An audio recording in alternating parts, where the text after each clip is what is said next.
Hello, hello, hello. Welcome once again to my channel. I'm John Kennedy Akotia. In our previous video, we looked at why the need to discover your purpose. We are still on the series of the pursuit of purpose, and we have been looking at a number of subjects. The last video I posted, we looked at why the need to discover your purpose. In this video, we are going to be looking at how to discover your purpose. So yes, you have seen the dangers of not knowing your purpose. We have looked at the why, the need to discover the purpose. Now, the question somebody may be asking, obviously, is, so how do I get to know my purpose? How do I discover my purpose? I'm going to be showing you two key ways of discovering your purpose. Either way, you could be helped either by any of these ways. So the first way to discover your purpose is by direct revelation from God. If you are a child of God, you are a believer, God can reveal his purpose to you in any way, in any form, either through a dream, a prophecy, through a personal encounter, a revelation, or whatever. God is sovereign, and then he has his own ways of communicating with his children. So by the first way of receiving direction or to get to discover your purpose for being is through direct revelation from God. You must seek the face of God through prayer and fasting until he reveals his call and purpose for your life. Sometimes many of us embark on life on a different purpose until we go back to the manufacturer. I told you, your purpose is not to be determined or decided, but to be discovered. Purpose is ultimately determined by the creator or manufacturer. Now, you can decide how you are going to use something apart from the way it was designed to be used by the manufacturer. So we are going to be looking at a biblical case study in the person of Jeremiah. Jeremiah, from scriptures in Jeremiah chapter 1, the verse 5, Bible says, "Before I formed thee in the belly, I knew thee, and before thou camest forth out of the womb, I sanctified thee, and I ordained thee a prophet unto the nations." Now, when you look at this account, it looks like it is just straight and easy. But if you go back to the verse 1 of that chapter, the verse 1 of Jeremiah chapter 1, and you look at it, you realize that Jeremiah came from the family of the priesthood. His father was a priest, and in those days, you follow the trade or the profession of your father. So I believe Jeremiah was trained in the priesthood, and he was practicing the priesthood until such a time that God decided to reveal his true purpose for Jeremiah's life. And that is where we are seeing this word. It says, "The word of the Lord came unto him, saying, Before I formed thee." So right from the womb, God says, "I formed thee," and then this is the purpose for which I formed you. But all to this point, Jeremiah was practicing priesthood and not the prophetic ministry or the prophetic office. So, but from direct revelation from God, Jeremiah discovered his purpose. And then another biblical example is Paul and Barnabas. Now we know that Paul was called on the way to Damascus when he was going to persecute the church and then arrest believers and bring them to Jerusalem to be maltreated. But here again, we see that after he got converted, he was in the church in Antioch. But Bible says in Acts chapter 13, the verse 3, that one day the leaders, that there were some prophets and teachers in the church in Antioch there who decided to seek the face of the Lord in prayer and in fasting. And the Bible says in the verse 3 of Acts chapter 13, as they ministered to the Lord and fasted, the Holy Ghost said, "Separate me, Barnabas and Saul, for the work whereunto I have called them." So here again, we are now seeing that Paul, he says, and there were some prophets and teachers in the church. I mentioned them, Paul, Barnabas, and all those guys, they mentioned them. So at that time, they were practicing prophets and teachers. But here we see God now calling Paul and revealing to him the apostolic calling upon his life. So this area of his calling came by direct revelation from God. He says, separate me, Barnabas and Paul, for the work whereunto I have called them. And which work is that? That's the apostolic mission. And from that day, he says, they prayed for them, anointed them, lay hands on them, and dispatched them. And that was where Paul's apostolic mandate took off. So that is the first way of discovering your purpose, direct revelation. Now the question is, what about if I don't get direct revelation? All of us may not be privileged to get or receive direct revelation concerning the discovery of our purpose. There is another way by which you can discover your purpose. And I said here, design determines purpose. Design determines purpose.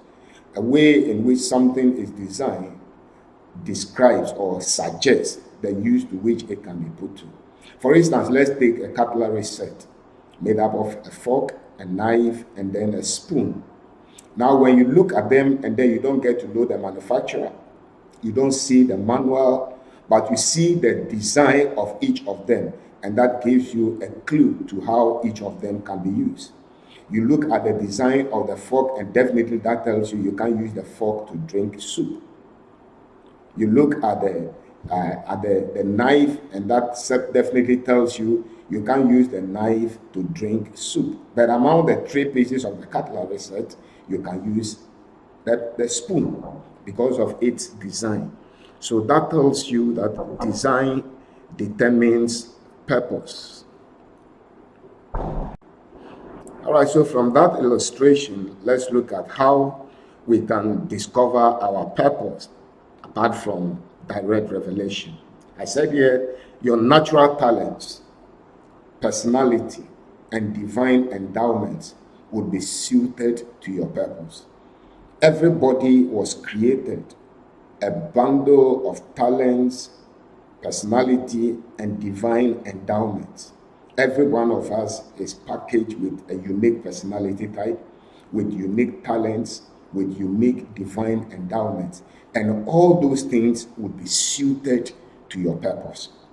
The purpose for which God created you, He will make sure every talent He puts inside you, and every personality trait He puts inside you, and every divine endowment or spiritual gift He puts inside you will be tailored to suit your purpose in life, because you are supposed to fulfill that purpose, and you need resources to fulfill that purpose, and those talents will be suited to that purpose.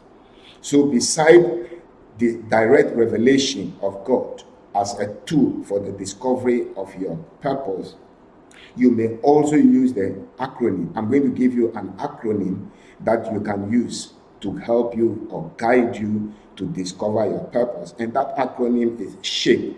The word SHAPE, as in SHAPE. So write that word down, and then we are going to look at how we are going to use that word or that acronym to help guide us. So the first thing you do is you list all your spiritual endowments and natural talents. So the S in the acronym, spiritual endowments. So we are talking of spiritual giftings and then talents that were embedded in you when you were created, packaged, and sent to this world. So list all. What is it that you have the flair, the ability to do without necessarily learning it, acquiring the skill from external sources, but naturally you can do it. List down all those endowments. Remember, I said all those things will be suited to your purpose. And then the second thing, the H, find where your heart's greatest desire, interest, and compassion is. Find where your heart, so the H in the shape is your heart's greatest desire. Now, your purpose will be something that will give you passion. It will make you passionate. So find out where your heart's greatest desire and interest or compassion is. That is a clue. And then the A, list your abilities and skills. List all your abilities and skills. So your S-H-A, the A is your abilities. List what is it that you have the ability to do, the flair to do, you have the skills to do. Normally, we develop skills towards what we are inclined, or we are called or purposed to do, destined to do. And then the P, your personality. Are you an introvert? Are you an extrovert? Write it down and determine your personality trait. That is for the P. And then the E, what is your experience in life? So life's experiences. Sometimes we don't know the things we go through, the experiences we have in life. They are all a school or a preparation period towards fulfilling our purpose in life. So list down your experiences in life. What are those unique experiences you have gone through, you have encountered in life? They are a clue.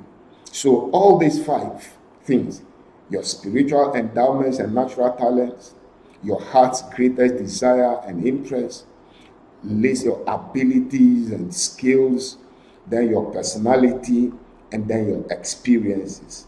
By the time you list all these things, they will begin to give you a clue or a direction to what your purpose in life is. Because I said at the beginning, they will be suited to that purpose. So a summary of the above 5 areas of your life will point clearly to the service you are suited for in life, and hence leading to the discovery of your purpose for life. So do that. If you don't get the privilege to know your purpose through divine revelation or direct divine revelation, then fall on these 5 tools I have given you, and then I believe at the end of it, you will be able to discover your purpose. Thank you for watching. Subscribe and then click on the notification button so that when I publish any new video, you can get notified, and then you can come and learn these great truths. God bless you till I come your way next time. See ya.